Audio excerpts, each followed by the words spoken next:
Esto es Conversaciones y el día de hoy tenemos un invitado súper especial. Estamos en este espacio de conversaciones creado para ayudarte a ti con tu ministerio y con tu liderazgo. Sabemos que son tiempos complicados, sabemos que a veces cuesta hablar con gente que de verdad entienda por lo que estamos pasando, y el hecho de ser un tipo de modelo de iglesia muy enfocado en la gente de afuera, diferente a muchas iglesias, a veces se vuelve hasta solitario.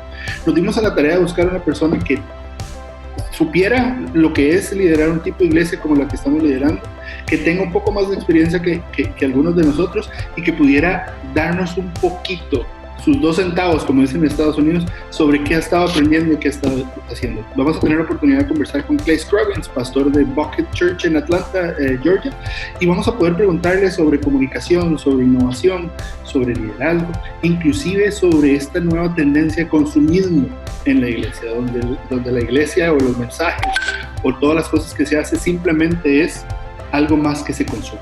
Entonces, hoy vamos a tener la oportunidad de hablar de eso, vamos a poder hablar sobre el futuro, y al final les recomiendo quedarse al final, porque simplemente la última frase y el último consejo que da Clay a todo esto, solo eso es oro puro y vale la pena quedarse hasta el final. Así que los dejo. Esto ha sido traído por ustedes por parte de Eddie Network, que trata de crear comunidad, contenido y coaching personalizado para cada uno de ustedes.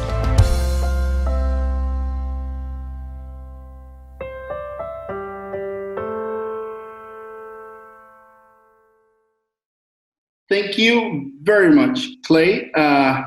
It's been almost 2 years since you've been here in Mexico for our conference, Drive en Español. So it was glad to call you, to talk to you back again in the middle of the COVID situation. So, Clay, you were telling me just a minute ago, you guys started coming back to the office a month ago? Yeah, we opened up the office, I guess, end of June. So we're now, as of recording this, mid-July. So it's been almost a month. Yes. And you have been as a lead pastor in Buckhead for 11 months already, right? Yeah. Almost 1 year. Yeah. Almost 1 year. And you have been, a lot has happened in a year for you, right? Yeah. It's been a wild year to be here. Wow. Okay. So, like I said, we wanted to ask you some broad questions and try to narrow it down to certain conversations in your experience as a lead pastor. And I've been talking to pastors in the last couple of weeks, telling them, actually bragging that I was going to talk with you today. And one of the things that people has been telling me and they have noticed is that you try to be kind of one step ahead most of the time, trying to see what's going on in your preaching, in your communication. I remember when you began using the LED screen. The board that lights up that you can write on. Yeah. Everybody was like, what is he doing? And then I remember at the beginning of this year, you started using the 2 LED screens on both of your sides.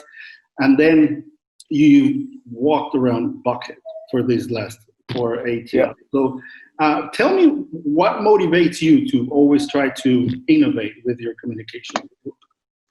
Well, I don't know if I hope I'm not, there's probably an element of it where I just get bored.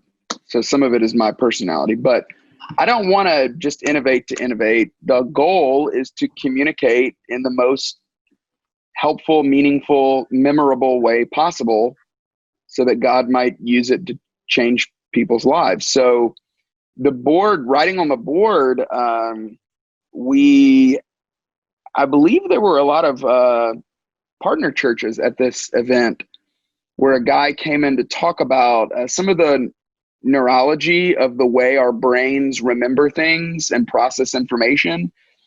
And he read a bunch of data around if you hear something, you're, this likely to remember it.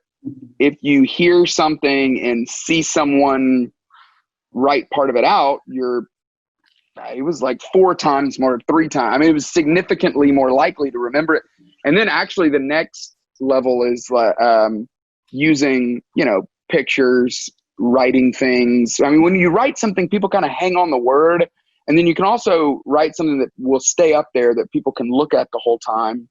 But all the different elements add to people's ability to remember or to process what you're talking about. So using object lessons, using pictures, video, writing, and then more than just the spoken word. So I think that's what I'm trying to mess with. But the predominant thing is probably Andy Stanley is such a fabulous communicator that I'm just constantly trying to keep up with what he's doing, basically. Yeah, well, you were the first one preaching outside the church when you went to the restaurant, when you gave that. I remember that message. I mean, I remember the Decatur Cedar pastor, he did it on the backyard after that, but you always seem to be in front. What motivated you guys to decide, not for the topic for Atlanta, we understand that, we actually love that branding, but to the fact that you guys decided to do that series the way that you did it, your communication, walking around, and it was so fresh, refreshing, and so different for everybody. And the other question will be, are you guys going to keep doing that? Or Well, the COVID situation, we're not gathering together on Sunday mornings except online. And so that has,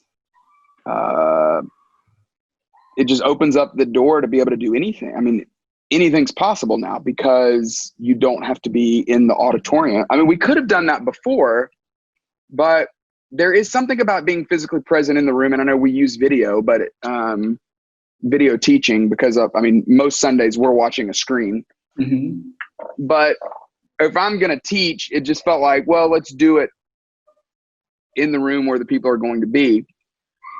But then when this all hit, it doesn't take you long to realize, oh, we don't have to be in the auditorium. We don't have to record this in the auditorium. So we started thinking through, I guess the restaurant was the first step, because we really were just trying to highlight areas of the city where people would have normally been in, but they're not now. So it really was to be in one of the most popular restaurants in Buckhead. I mean, any, Thursday, Friday, Saturday night, it's a 2-hour wait to get a table there. So to be in that restaurant, I think we were there on a Friday at lunchtime, and it's completely empty. And we just thought that would be a really profound image that would enhance the communication, because it really speaks to what people are feeling, that, whoa, life is very different right now. It was a great common ground, and people will relate to that. So I think that was what was very refreshing. And who made the call, or whose idea was it to walk outside around Buckhead? Yeah, I would say similarly, the we were trying to think, what's the mood that we want? What's the vibe? What's the message? What's the context for the message? And so we felt like it fit with the series, because the context of the series is, we're going to be known for something. We want to be known for being for our city. So it felt good to be in the city. Where I really wanted to be, I wanted to be in Mercedes-Benz Stadium, which I think that's what I'll probably do that for the next series, is I want to be just right in the middle of this massive stadium that's completely empty, because we have access to a place like that right now, because nothing's happening in that stadium. So the roof opens on that stadium like on a camera, and so I would like for the roof to be open and do a message in the middle of that room in that stadium. But that didn't work out for that series, and so we thought, well, let's be in the city. And so I think I saw probably Carl Lentz of Hillsong, New York. He had done a message where he was walking around the streets of New York, just talking about what people were experiencing. And I thought, gosh, that is, I don't know. I thought it was just dynamic. And then, of course, Rob Bell years ago used to do those Numa videos. Did you watch all of those? I have them here. On your bookshelf? Yeah. Do you have them in Spanish? Did they translate those? No, they never. They're in English. Yeah, I mean, I remember being in student ministry when he did that. I was working in, I mean, that was probably 10 years ago, 12 years ago. It was a long time ago, which is really remarkable that he was doing things like that. You know, and the first time you watch one, you're just like, wow, that is so engaging, because he's not just, you know, like I am right now, just sitting in an office talking directly to the camera. I remember using those videos as part of a talk, or just put subtitles in our youth group 15 years ago. Oh gosh, it was great. Can you imagine how many youth groups played those as their I mean, loads of them. And so I think that's the other thing that probably this whole thing has brought back all of these memories for me, because in student ministry, we used to do stuff like that all the time. We used to do talks on video. We'd have a whole, you know, a 3-part series that we did on video, because it was more scalable. We could play it at multiple campuses. And same thing, we would use, you know, we would be out walking somewhere, you know, just trying to be like Rob Bell, probably. So in some way, I'm trying to, the way that I'm understanding you is, to put it in a simple way, is the fact that everything has changed, has loosened up, or freed us up, you know, freed us up to just trying to innovate or trying to reach people in a different kind of way. So that's mainly, yeah, I think that's well said. Yeah, and maybe to say it in a similar way, instead of communicating to an auditorium full of people, we're now communicating to individual people who are sitting on a couch. And so that's the other thing we've been thinking of, is what would be the most effective way to talk directly to a person who's sitting in their living room. And it might not be to be on this big stage.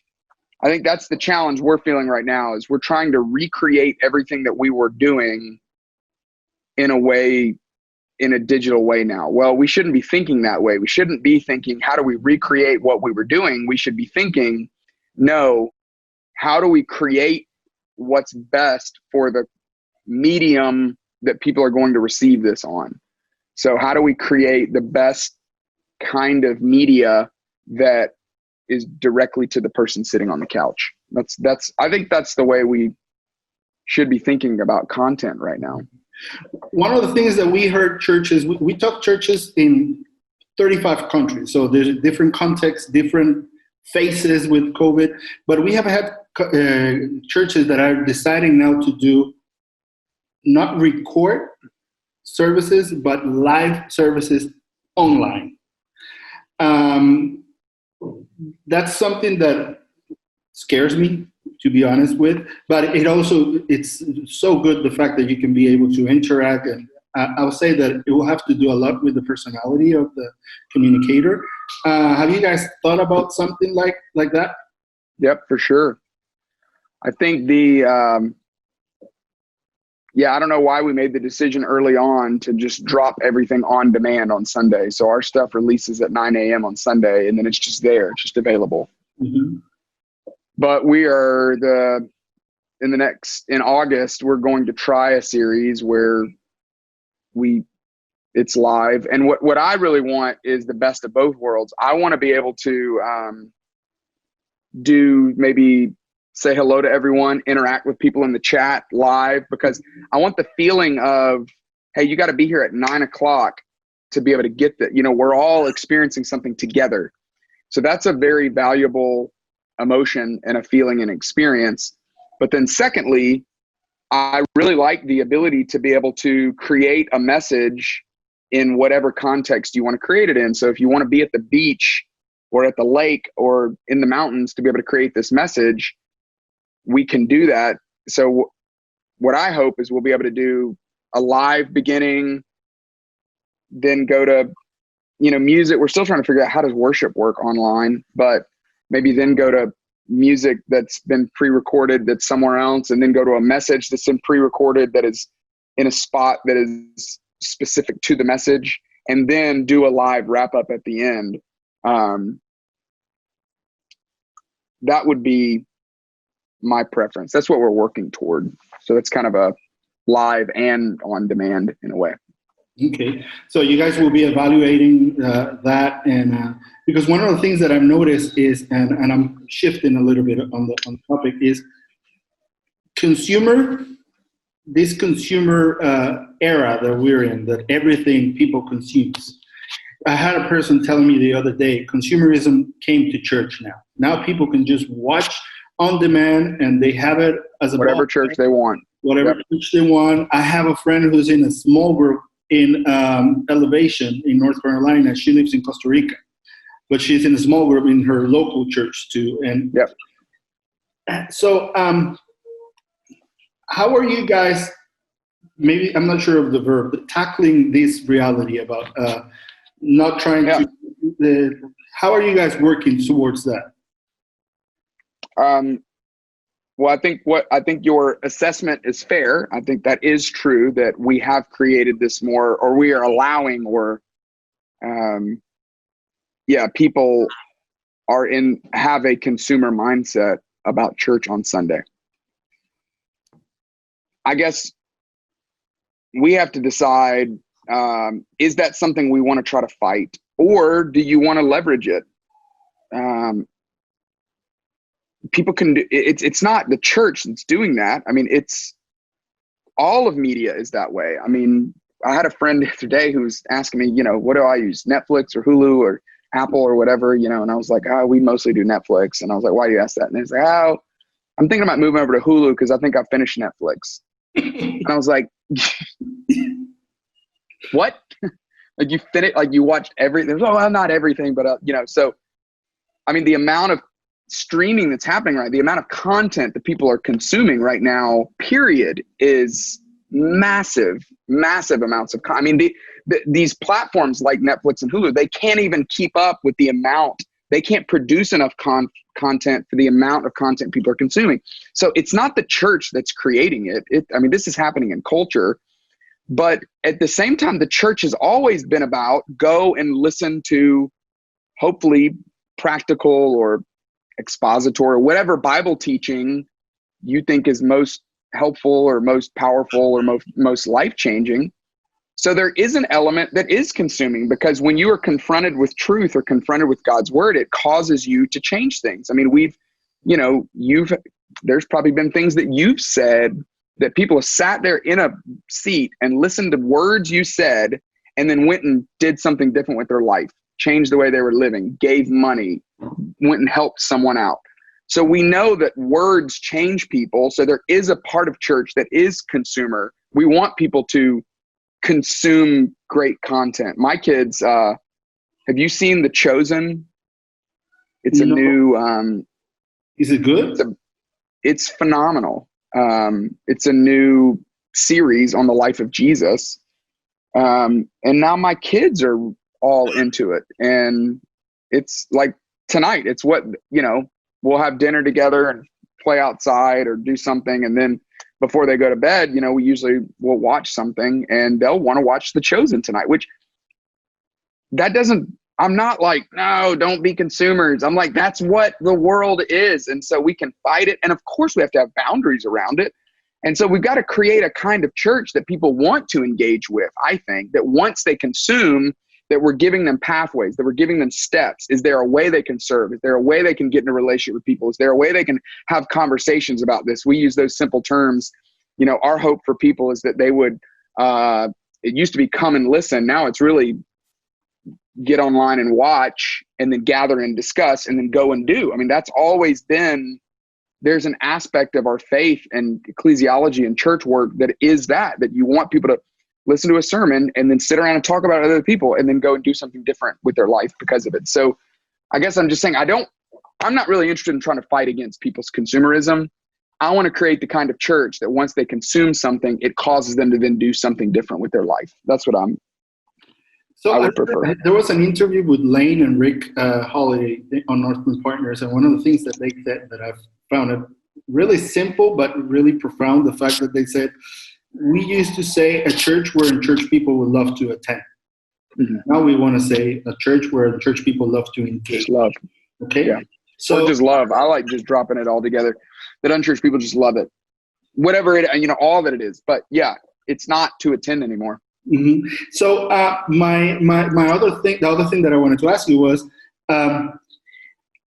now we're shifting, and that's another thing that I heard from that interview, is that we're shifting from a Sunday focus where everybody will come to church to an on-demand 7 days a week, where we're not only trying to connect with them once a week, but the whole week.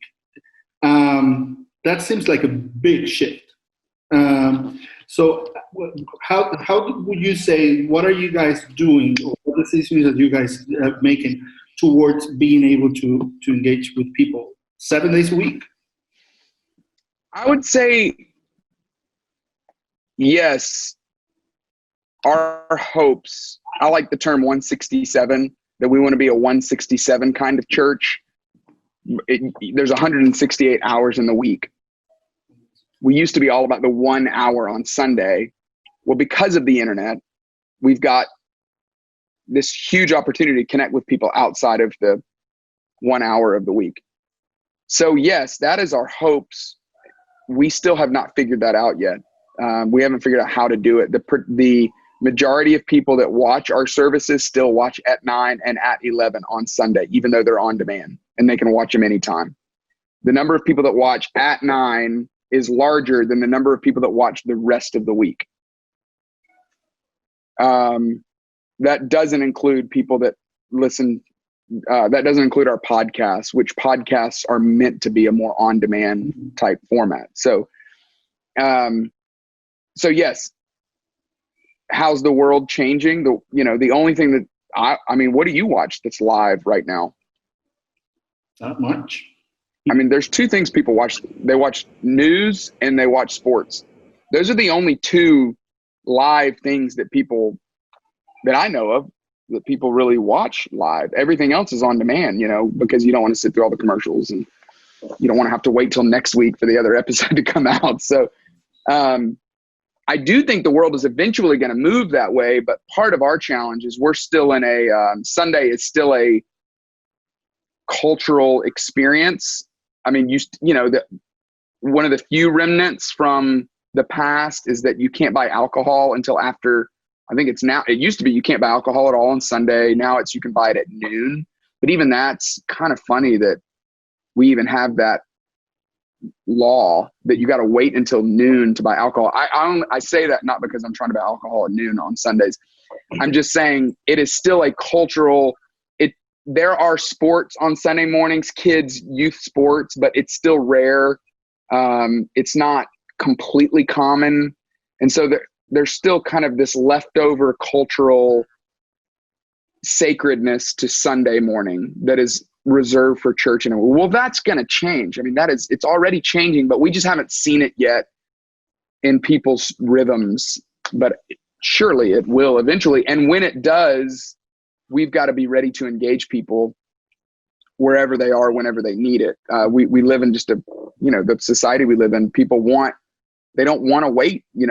I mean, I use this silly illustration of we have a Black & Decker handheld vacuum that broke. And I called the number to try to get it fixed. And they said, oh, you've got to come drop it off on the other side of Atlanta. It was like an hour away without traffic between 9 and 4 Monday to Friday. Well, I'm not going to do that. I'm not going to drive. And so I was like, that's ridiculous. There's no other option. And this lady got on the chat and she was like, hang on a second. And then she responded. She was like, let me go get my manager. And the manager came back. This is all on their chat, just on like blackanddecker.com, whatever. And she goes, what's your address? And I was like, this is my address. And she's like, we'll mail you a new one. You'll have it in 2 days. And I was like, thank you. And I was kind of frustrated that I had to wait 2 days. Like that's how the world works, that I'm like, I'm not going to drive an hour away. The consumer is demanding, I want what I want when I want it. So for us to say, for somebody to say, hey, I'm having depressive thoughts, can you help me? The answer of, yeah, come to a building, here's the address at 9 a.m. on Sunday morning. That's no, your business would go out of business if that was your option. I mean, you need to say, no, I have an option for you. Let me send it to you. Give me your email address now, you know. I remember talking to some people at our church, and they were saying, if only you had a Wednesday night service, I will be there every week. And I would say, why? I work too much. I need my sleep. And we were battling around that. And now that I hear you say that and everything that had happened, I'm like, yeah, I mean, it makes sense for most of them.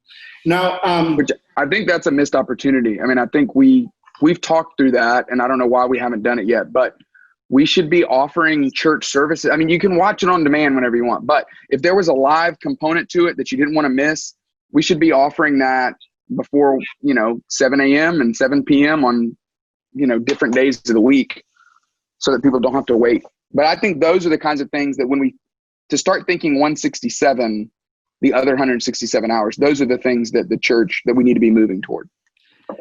I've heard some pastors telling me that I have this pastor from Venezuela. He told me the only thing that I've seen that it's been hard for me is if I'm not on screen, whether it's a prayer or a devotional or an interview or whatever, every other day, I feel that I have to be online all the time.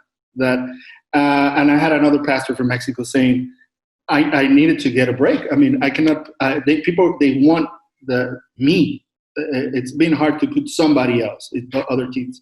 Have you experienced something like that, or what have you noticed on regard to that? Because I heard people tired of the screen, but I mean, some of us as pastors, we had to be on screen more than ever.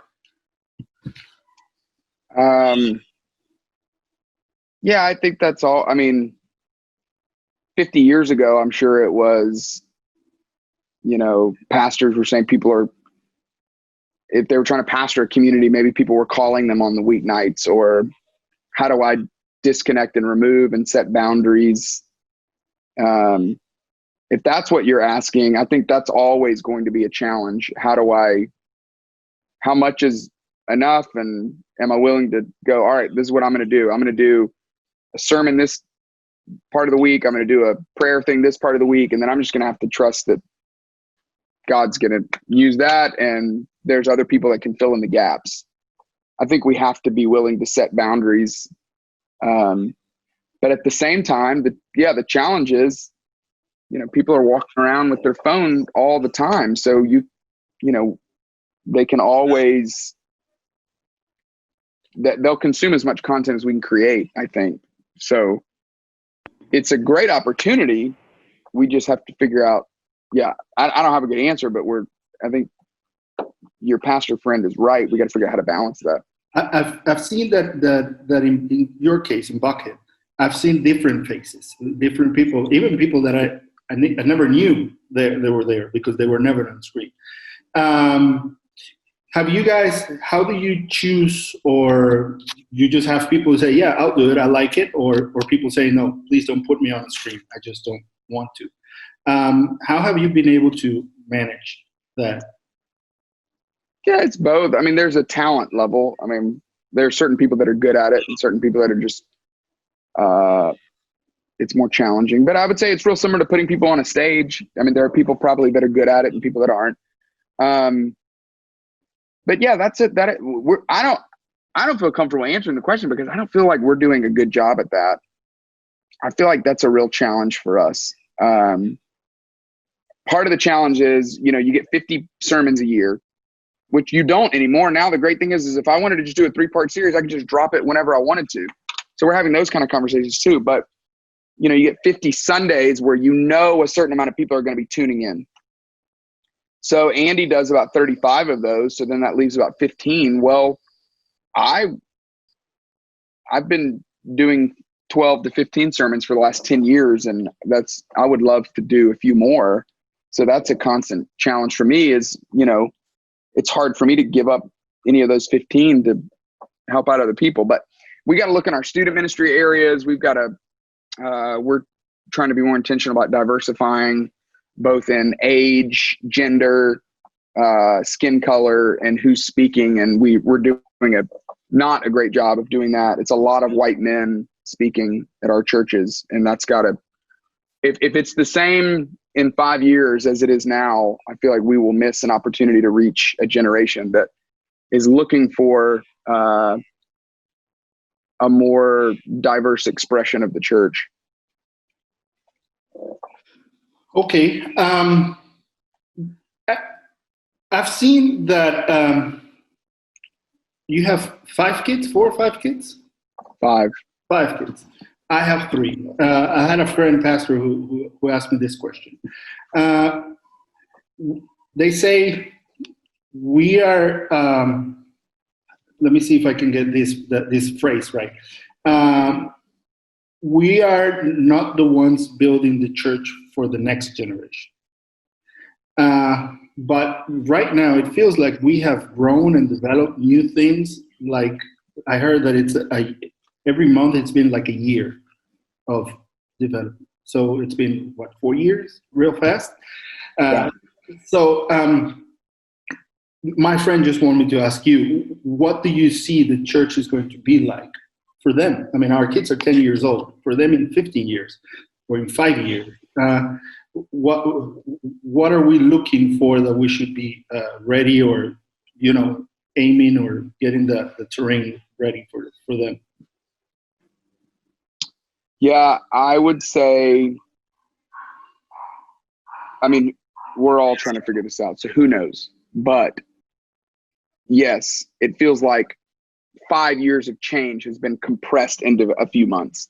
It feels like we were already moving toward a more digital world where people are, the fact that you and I can do this and you're in Mexico and I'm in America and we're talking like we're right next door. Certainly there's I would not argue that it's the same and it's not the same quality. The verse I like to use is in one of John's letters. It's in 2 John chapter 1, verse 12. There's only one chapter, so it's just verse 12. But he says, I write to you with pen and ink, though I long to be with you face to face so that our joy may be complete. So there is something complete about being face to face.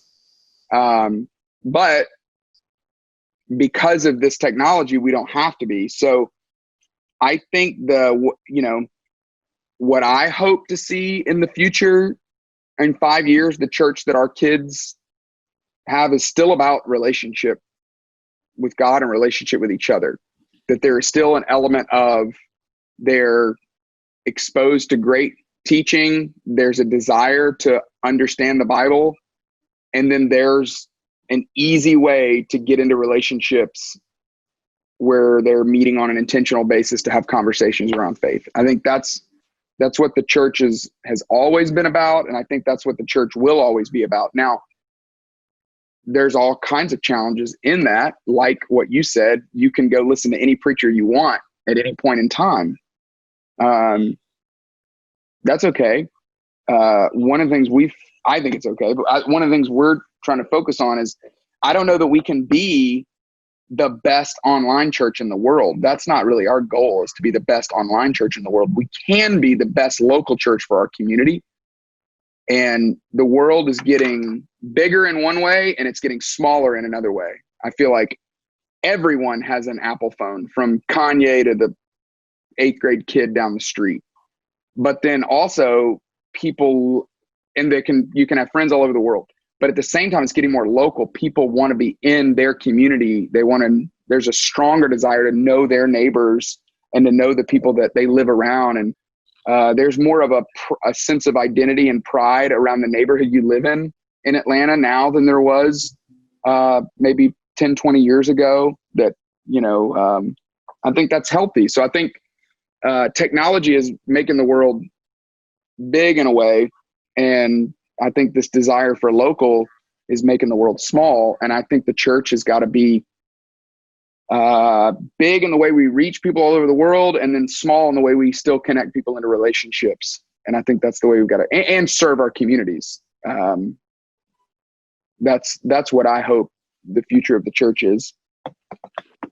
Hey, that's just great. Now that you were saying about that, the fact that I was talking to a friend who leads church in Cuba, and I was asking him, "How are you guys doing? I mean, we're all talking about online church, but is that even an option for you guys?" And he was like, "Well, not really. Online is not. We do USB church." And I was like, "What's a USB church?" And he said, "We record our services in a USB." And then pass it around. And they just pass it around. They have Wow. like 200 USBs and they send it around and then they pick it up and record again and they go back. So I went back and I talked to another pastor in Africa. And I was like, "How is church online for you?" And he said, "No, it's a WhatsApp church." And what's that? We record it. It's just audio. We can't do video. And just the fact that this innovation, and that's the part where we started. I think it's been good for the church, for everybody to being able to loosen up and free themselves. But the question that I wanted to ask you is, you have 2 books on the how to lead when you're not in church. And please help me with the name of this. Yeah, How to Lead in a World of Distraction. Okay. Now, when I was preparing for this talk, I said, I'm going to ask Clay if he's been writing or thinking about how to lead in uncertainty in the middle of and maybe that's the question I wanted to ask you. How have you been, if you can sum it up in a couple of points or tips, how have you been able to, or how have you been leading in the middle of this uncertainty that we're going through? I asked that same question today to Frank Blake, who used to lead a company called the Home Depot. Y'all have one in Monterey. Mm-hmm. He's on a bunch of boards. He's on Delta's board. He's on Grady Health Systems, one of the biggest hospitals in Atlanta. He's on Macy's. Procter & Gamble makes a bunch of products. So I asked him the same question. What are you seeing?